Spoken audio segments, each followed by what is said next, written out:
फिलहाल भाई तो देख रहे हो किसान फोकस चैनल और मायडो भाई झुंझुनू। तो झुंझुनू आने के पीछे कारण ये है कि भाई एक तो नाम सुने होगा जो कान्ना पहाड़ है, जो को डाइट के सामने बताऊंगा, और बट्ठे खनन चाल्या कर तो जो हो भया बंद। ठीक है, अब जक्की खान बंद हो ही बा में 2-3 खाना को यो मामलो है जो को ई मामले के मायने के साबू में बतावे हैं, के साबू गवर्नमेंट चावे है, और भी का आस पास रेणिया ही वह के चावे।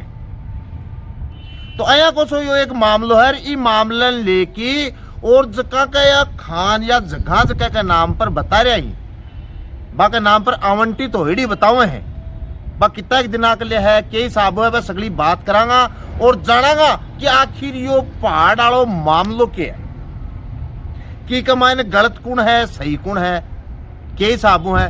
तो एक नजरू देखा तो पूरा को पूरा मामलो जो है यो जांच को विषय है, जे जांच पड़ताल हो सी जना सगलो मामलो खुल के जैसी।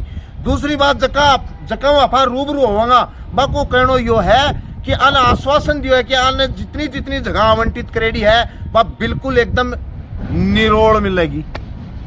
ठीक है भाई, तो अब आगे बात तो भविष्य में आवेगी कि वह निरोड़ मिले नहीं मिले, बटे के साबू कब्जा हो रहा बतावे होगा को नहीं होवे, गवर्नमेंट आपका करने ले लेगी कि आओ सगड़ो ते यो मामलो सुनछो ना, जना थाने सुझाव देना है भाई कमेंट में।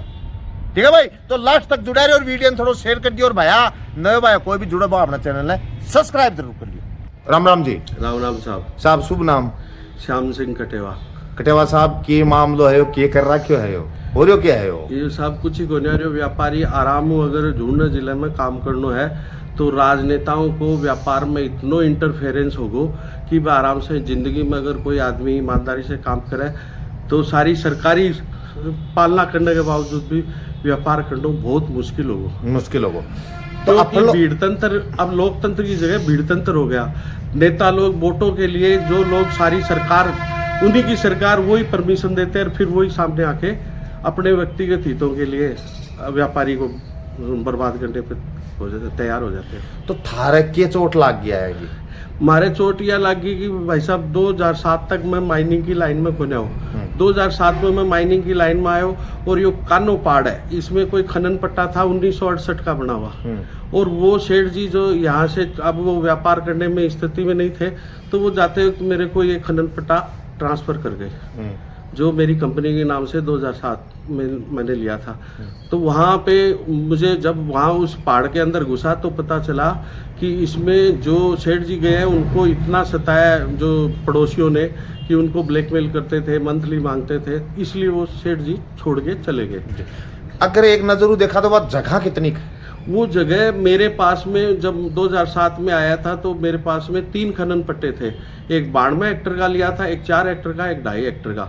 लगभग 100 हेक्टर जमीन मेरे को खनिज पट्टे के लिए आवंटित थी, खनिज का दोहन करने के लिए। टोटल कागजात ही था? टोटल कागज है, कोई भी कागज बिना कोई परमिशन के मैंने जीवन में आज तक कोई भी ऐसा अनैतिक कार्य नहीं किया जिसका मुझे या सरकार को मेरे को कोई दंडित करने की जरूरत पड़े। तो प्रॉब्लम क्या आ रही है फिर? प्रॉब्लम ये आ रही है कि भाई साहब ये पहले तो जो सरकारी लीज थी 2010 में सुप्रीम कोर्ट ने ये कहा कि अरावली में जब तक अरावली की परिभाषा नहीं बनेगी तब तक आपको अग्रिम आदेश तक खनन कार्य उन्होंने बंद कर दिया, और उसके बाद अरावली की परिभाषा के लिए बोर्ड ने कमेटी बनाई। अब उसका फैसला अभी नवंबर को आया था, भारत के मुख्य न्यायाधीश महोदय थे गवाई साहब, उन्होंने दिया था। उसके बाद फिर अब कुछ नए मुख्य न्यायाधीश महोदय आए भारत सरकार हिंदुस्तान के, उन्होंने फिर उस पर एक बार रोक लगा के एक बार उसकी पुनः जांच करने के आदेश देने की वजह से ये खनिज पट्टा अभी अग्रिम आदेश तक खनन कार्य के लिए रोक लगाई है। अब जहाँ खनन कार्य रुक रहा है जी, लेकिन कुछ टाइम पहले यह भी कही गई कि जठे भी खनन कार्य रोकेड़ा ही बठे पेड़ लगाया जाएगा, है कि कोई बात भी हुई के? देखो खनिज पट्टा जब तक मेरे पास रहेगा, चाहे खनन कार्य रुका हुआ हो, पर्यावरण के लिए हमें हर साल कुछ न कुछ उसमें पर्यावरण का करना पड़ता है। इन नए कानून बने हैं जो इन्वायरमेंट क्लियरेंस जिसको बोलते हैं, जिसकी इन्वायरमेंट क्लियरेंस मेरे वाले खनिज पट्टे की जुलाई 2024 में, शायद 25 जुलाई 2024 को मुझे अनुमति मिली कि आप ये प्लांटेशन करोगे और इसमें पर्यावरण सुधारने के लिए काम करोगे। उसमें मेरे को लगभग 14,000 पेड़ 3 साल में लगाने थे। मैंने एक ही साल में 25,000 पेड़ लगा के, मतलब 14 भी अबोव लगा दिए। जहाँ पे मुझे यहाँ पे इन लोगों ने, अब उसमें बीच में ये प्रॉब्लम मुझे ये आई कि यहाँ खनिज क्षेत्र में इतना पहाड़ी क्षेत्र होने की वजह से पेड़ लगाने की जगह नहीं थी, और कुछ जगह थी वहाँ पे इन लोगों ने अवैध कब्जा करके बैठे हैं। जो चारों तरफ से जो अवैध कब्जा है, लगभग 70 हेक्टेयर सरकारी भूमि है जो मेरे नाम आवंटित थी, और कुछ एरिया जो गैर मुमकिन पहाड़ का है उस पे ये जो मुस्लिम समाज ने चारों तरफ से अवैध कब्जा कर रखा है, और वो पहाड़ के चारों तरफ बादलगढ़ तक ऊपर पहुंच गए। आप अगर देखेंगे इस चीज़ को प्रशासन ने 2010 से लगातार रिकॉर्ड में लेकर ये मान रही है कि हाँ यहाँ पर अवैध अतिक्रमण है, लेकिन मेरे लगातार प्रयास करने पर भी वो अतिक्रमण अभी तक खाली नहीं हुआ।